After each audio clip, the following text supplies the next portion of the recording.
د نوخار په یو وړوکي شانتي کلي کندي تازه دین کې ډي سي کبډي اولنی ټورنمنټ ترسره شو. په فاینل میچ کې نوشهره پیښور ته د خوندورې مقابلې نه وروستو ماتې ورکړه.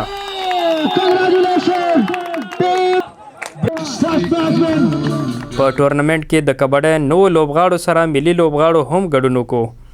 که چېرې حکومت موږ لاس راکړو او لکه زموږ سپورټ وکړو نو انشاءالله را روان دوه دریو کالو کې به د کندي تازه دین د پاکستان انټرنیشنل ټیم جوړېږي ایشین اسټایل کبډي انشاءالله. الحمدلله موږ پاکستان کې ډېر زیات ایونټونه بولي. آل پاکستان جونیئر موږ دوه ځل چیمپئن وو چې د پنجاب هر کال موږ اتن ټیمان وو او دا بلکې دا کې پی کې نه صرف زموږ د وړوکې کلي کنځازي نه یو ټیم جوړېږي.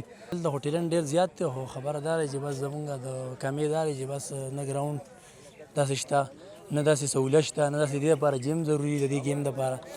د کبډۍ شپږ ملي لوبغاړي د کندي تازه دین څخه راوتلي دي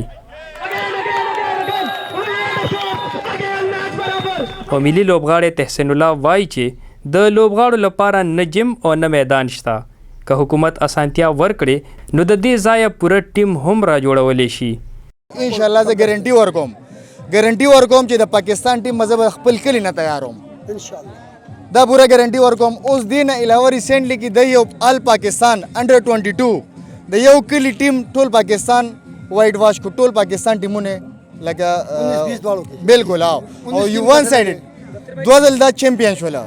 نو زه وایم چې ډایرکټر سپورټس ولې څه نه کوي وجه څه ده. د میلې را جوړونکي وقار علي خان وینا ده چې پر روان وخت کې به د دې نه هم لوی ټورنمنټونه را جوړوي.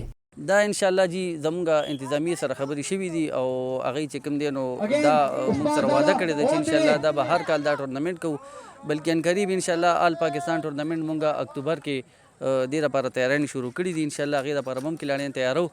د روایتي لوبې کبډۍ تماشې کولو او لوبې نه خوند اخیستلو لپاره د هر عمر مینوال د لرې نه راغلي وو. که چېرې د کرکټ هاکی او والیبال په شانتې دغه لوبې ته وده ورکړی شي په حکومتي سطح باندې نو یقینا د دې سیمې لوبغاړي به په نړیوال کچ د پاکستان نامه روښانه کړي. د کیمرامین محمد خالد سره کاشف عزیز، وحدت نیوز، پیښور.